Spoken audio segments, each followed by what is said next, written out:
So, let's talk about the arts. The NEA, which is the National Endowment for the Arts, is the largest funder of grants for nonprofits in the realms of like music, dance, art education, so much. And as of recently, like I believe the past 3 days or so, which marks it as like May 5th, grants that have been approved and sent out as reimbursements are now being retracted.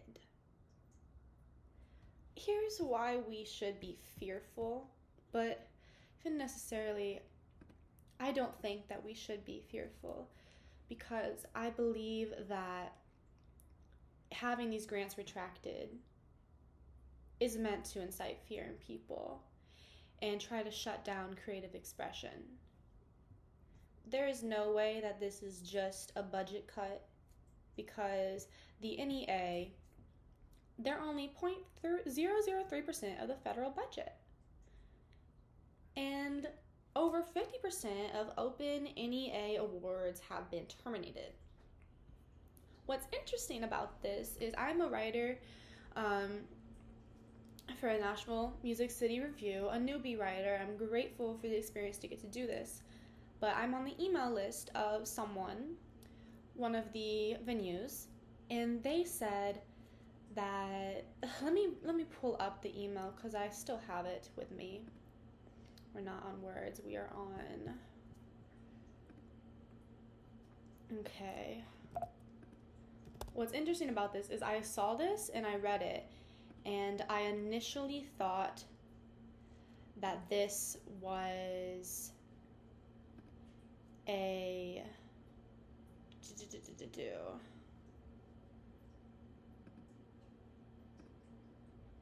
okay, let me find this. Oh, here we go. So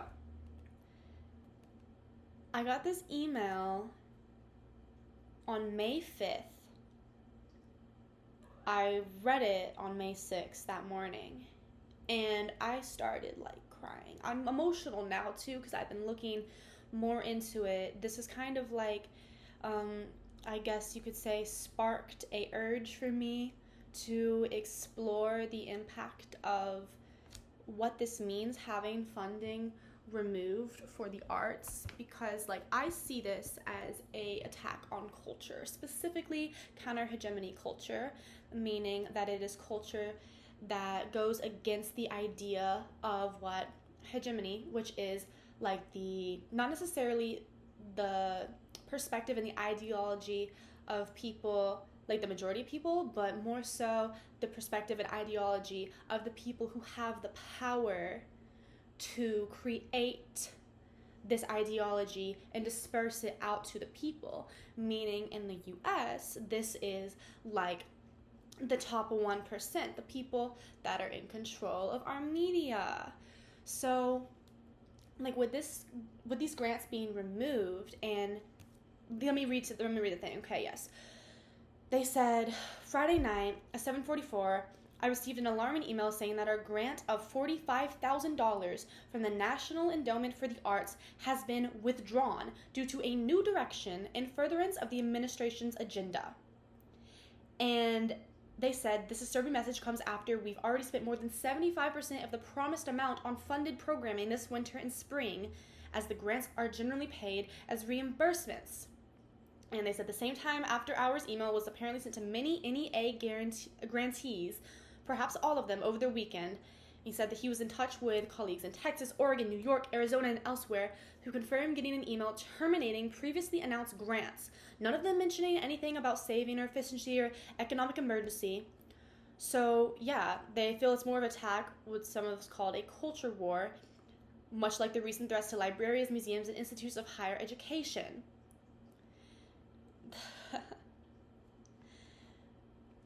So I don't know what this means, but it's apparently the Dodge method is what they said. It came from an email that the NEA has never used before. And like they're having to request more money from their clientele, I guess you could say, the people that come to their shows and stuff. But not every organization has that power to be able to sustain through something like this. Like these grants that they give out, I believe it's at minimum, yes, it's at minimum $10,000. And I think it goes up to $250K. Okay, so applicants may request an amount of between $10,000 and $100,000. That is so much money.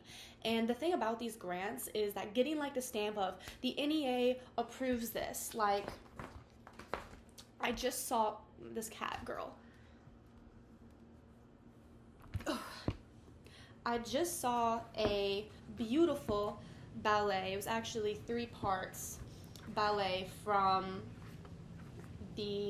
where was I at? It was just the Nashville Ballet at TPAC. And for theirs, it says right here, that is them giving thanks to the National Endowment of the Arts for sponsoring part of their project. Having that means to other people, it's like a signifier of what we have done has value and meaning, and it is uplifting our community and bringing ideas and messages that need to be spoken out. So like this play that I saw, ballet, was about addiction, and it brought me to tears. I had like sweet potato on my face. And so like these messages being suppressed now, I do not know. I am not sure if they had theirs taken away, but anything to do with like gender ideology, meaning viewing gender as a social construct rather than just like sex, which is, you know, like what reproductive organs you have, they are going against. But if you think about like what this means, like the gender ideology is as simple as like, why is it that people associate pink with girls and blue with boys? That is gender ideology. It really goes in many ways. There's like, yes, there's people that think about like the extremes of it, but it's really just, why do we do the roles that we do? And having like stuff like this just being like, let's take away their funding because it's not promoting the idea that the administration wants. And may I say, I don't view myself as left or right. I look into things, and just like I'm now getting into politics, I guess you could say, because I don't like the fact that we are removing access, because that's what this is. Let me draw back to the point that I was talking about before, how with the place I initially said that was requesting money to make up for the $45,000 that they lost, they are able to reach out to their donors. But not every organization has people that follow them that has a lot of money. So these places are going to be hit a lot harder by something like this. And yeah, dance and music, they have been used before even written record existed to share ideas and pass down history. So removing funding in the way they are, instead of just, and also like they're wanting to close down like the NEA, like for real, like dissolve it. It just seems to me as it's to cause fear and incite hopelessness in people. So for that very reason, I will refuse to feel those two things. And like, yeah, I started crying once I found out about them losing $45,000 because I was just thinking about this masterclass that I got the joy of getting to go to before that was put on through this this venue, and how during that time there was this little girl that she ran through, like we were having our class, she had to go use the restroom, and there were like 2 studios, so we were in like Studio B, she was in Studio A. She had to run through here to use the restroom, and she was like, oh, sorry. It was just so cute. And like what she was learning in the other room, I don't know the name of the dance, but it was a traditional Indian dance that apparently like I think is done at weddings and stuff. It's very culturally significant. And this place, it was like a global education center, and so they teach like cultural dances and stuff. which is so important for kids that are here that maybe don't have access normally to something like learning that, which is very important for them to connect to their own culture and balance the identities of being American and also whatever other heritage they have. So I just thought about, like, what does this mean for that? Like, if we're removing these grants, I know this place receives those grants, and I don't see how they would maintain theirs through what was put out about being retracted, because it's about, like, equality and stuff, and apparently the administration is not for equality, nor for anything that doesn't promote exactly what they want. So, like, yeah, it just made me sad, because that is so important for, like, and that's just one girl, but people need to connect to their roots and not just be like, I'm American. No, we are so much more than American. I think being American is to realize how many people are here and have different histories, and how we can respect and balance that and see someone be like, okay, I see you, and I see your unique heritage, and I want to learn from you. But in order to do that and even see, like, these differences and embrace them, is for people to connect to them on their own.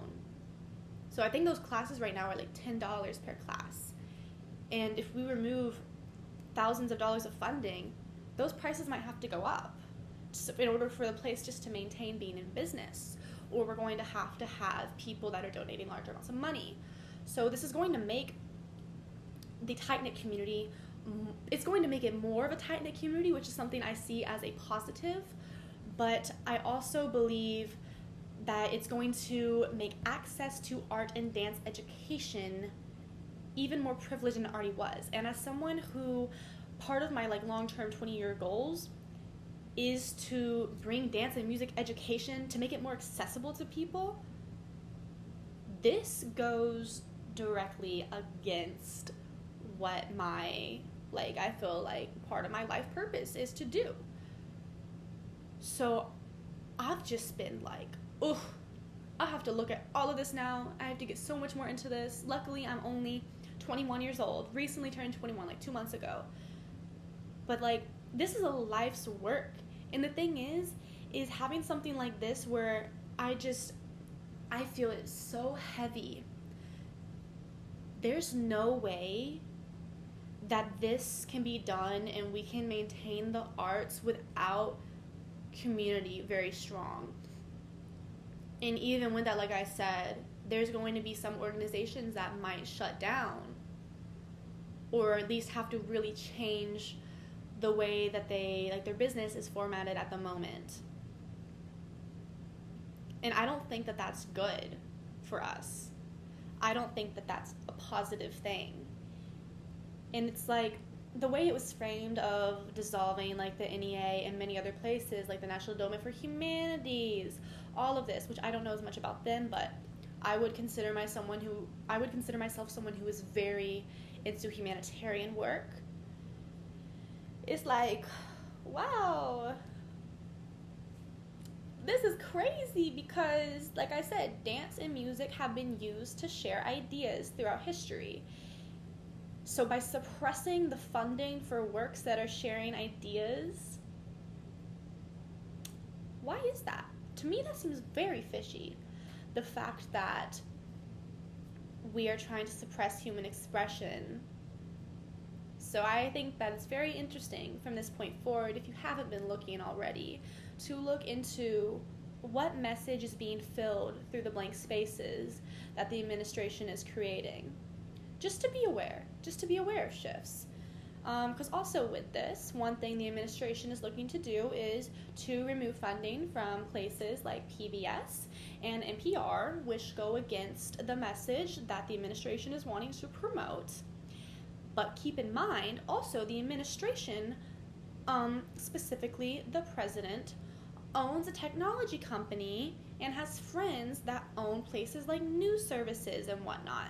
So it's not just a matter of fact that you are trying to defund these places that are promoting an opposite idea to the one that you desire out there for the Americans to be viewing, but it's the fact that the people that can replace that narrative once it is suppressed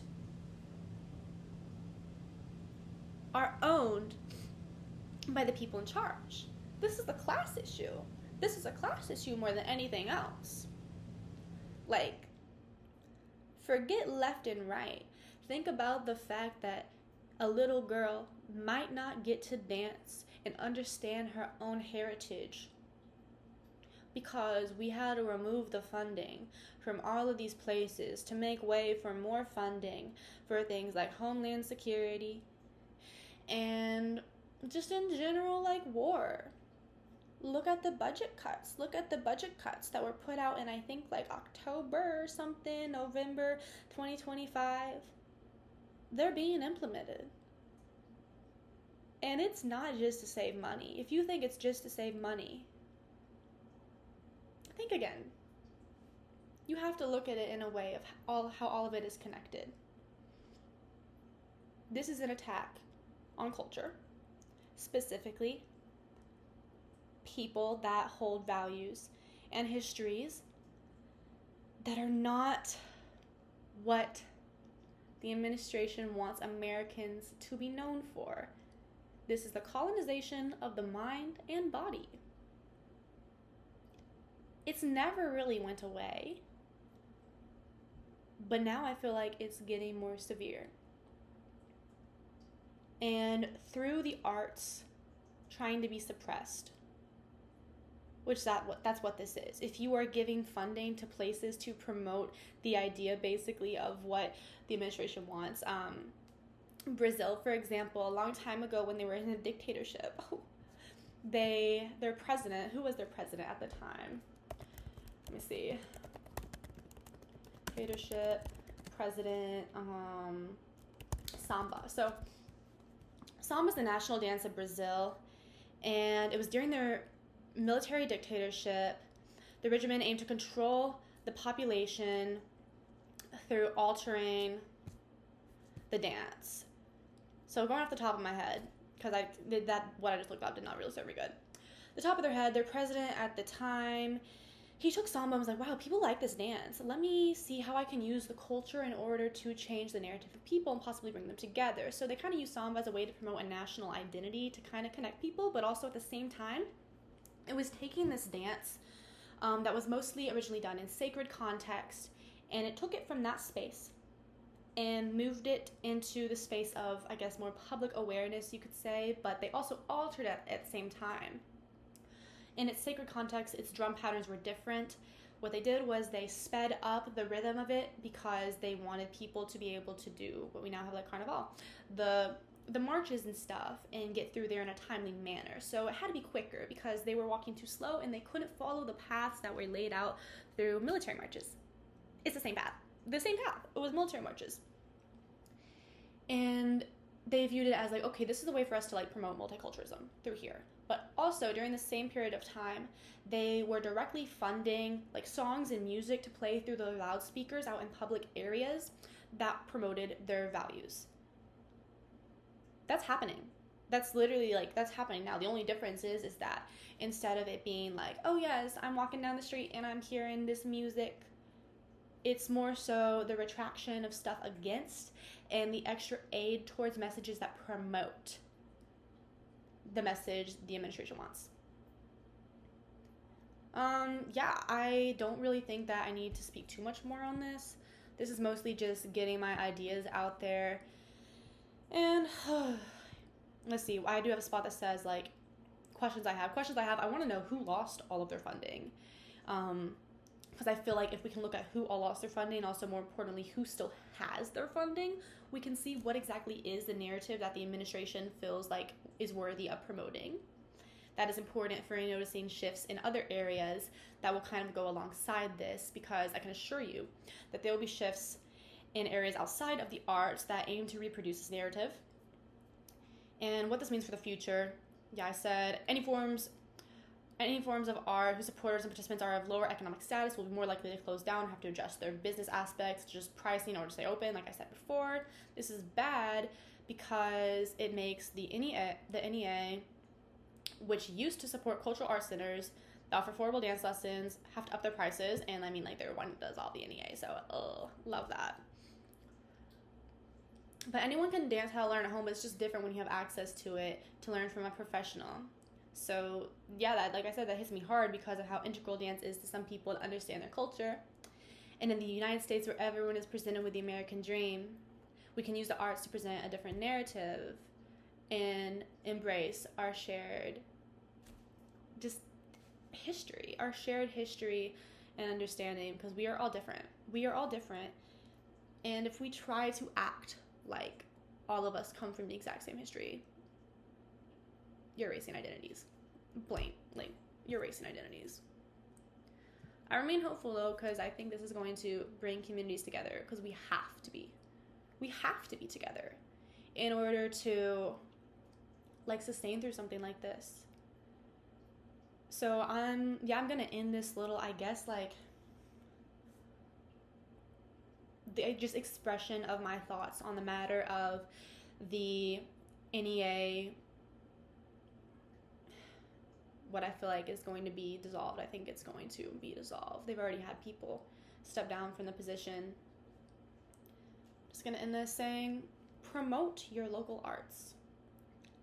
Promote your local arts that are not receiving funding if you can. If you have money, find something that you believe the message has value and go out there and see what you can do, because there's many other things in place right now that are taking away funding that the community needs for things that, like, they're trying so hard with what they have.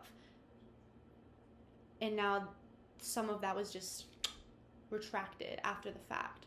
So right now, I know there's probably a lot of panic in the community of the arts.